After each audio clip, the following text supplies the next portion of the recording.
Histoire du hameau pastoral de Herrères d'Arbeost. Initialement quartier des communes d'Arens et de Marsous, ces zones d'estive, pâturage de montagne, furent confiées aux cadets des familles. Chacun y conduisait le troupeau, marquait sa préférence pour un endroit mieux abrité, plus herbeux, proche d'un torrent ou d'un point d'eau, et aménageait son couella avec une cabane pour y résider où le troupeau pouvait y geiser. Par la suite, ces cadets développèrent des aménagements afin de privilégier leur séjour de façon durable. Ainsi apparut le hameau pastoral de Herrères-Arbeost.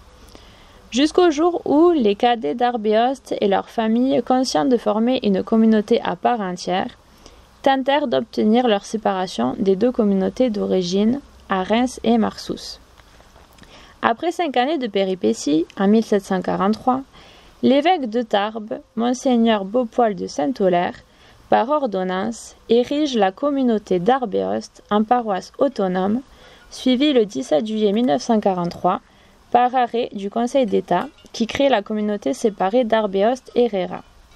Depuis cette époque, Arbeost, niché sur le flanc ouest de la vallée d'Ossum, regroupe tout le territoire situé entre Ferrières et le col du Soulor, comprenant de vastes étendues, toujours majoritairement utilisées en estive. Une population pastorale ayant cultivé un savoir-faire toujours présent. La population a toujours maintenu une activité agro-pastorale. Les chevriers d'Arbeost étaient réputés pour la qualité du lait de leurs bêtes. Au XIXe siècle et jusqu'en 1930, certains partaient sur les routes à la fin de l'été, accompagnés de leurs troupeaux pour vendre le lait dans les villes, Bordeaux et même Paris. Idée de randonnée. Les quartiers d'Arbeost, 4 heures, dénivelé 349 mètres. Une promenade agréable aux paysages variés entre sous-bois, prairies de fauche et granges pour découvrir ce village composé de hameaux et quartiers. Retrouvez d'autres randonnées dans le topo guide du Val d'Azem. Il est possible également de faire du canyoning. Le canyon du Cassiès est idéal pour se familiariser avec la descente de cascades en rappel. Descente sur corde, petits sauts et petits toboggans sont au programme. Cette activité nécessite l'accompagnement par un guide professionnel. Renseignements à la maison du Val d'Azem. Ce qu'il y a à voir.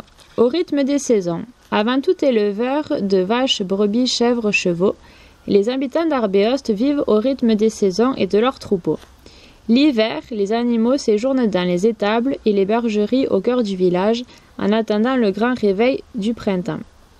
Courant mai, c'est alors pour toutes les bêtes la montée vers les estives de montagne, la transhumance.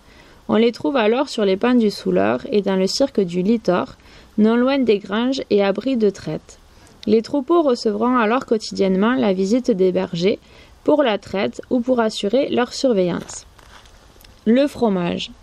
De vaches, de brebis ou mixte, il est fabriqué dans le respect des anciennes recettes, même si les outils et salles de fabrication se sont mis aux normes d'hygiène préconisées par l'Union européenne. L'été, la traite est effectuée en estive, dans les cabanes de traite, en fin de journée. Puis le lait est descendu au village, où le fromage est fabriqué et affiné dans les saloirs. Pendant 3 mois, il sera ensuite commercialisé directement à la ferme ou par le biais des revendeurs. Le cirque du Litor. Situé entre le village et le col du Soulor, le cirque du Litor est une falaise calcaire coupée par la route du col d'Aubisque, abrupte, entourant les pentes boisées qui dominent les sources et les cabanes de Cap d'Ousson, dont la forme générale évoque celle des cirques glaciaires. Le plateau du Litor a une vocation essentiellement pastorale, élevage et production de fromage de brebis et de vaches. Un plan ambitieux de reconstruction des cabanes pastorales d'Arbeost a permis de remplacer les anciennes cabanes par des installations modernes répondant à des normes plus strictes. Question, parce que moi je vais pas là. Bon, ben là on arrive sur Arbeost, on est parti à 1h à peu près. 1h du matin? Non, il y a 1h qu'on marche. Ah, il y a 1h. Ah, non. Ouais, on les avait déjà montés lundi dernier sur une première étape sur Ferrières. Et voilà, et là on termine au Soulor. Vous allez jusqu'au Soulor? Voilà. Le troupeau il s'arrête au Soulor. Hier, on a monté notre troupeau avec le camion au lac du Tech. Mais ça fait 3 ans maintenant qu'on monte avec le camion. Mais autrefois, on montait tout le troupeau, on le divisait ici en haut et on finissait au lac du Tech. Et on montait sur 3 jours. Ah, d'accord. Dans 3 étapes. Ça fait 30 km, 10 km par jour. Voilà. Alors ça a évolué les choses. Et à l'époque, il y a une quinzaine d'années, tout le monde montait, il y avait des troupeaux de vaches, de moutons, tout à la queue leu, et toujours le 15 juin, puisqu'on n'a pas le droit de monter avant. Ouais. Voilà. Ça fonctionne comme ça.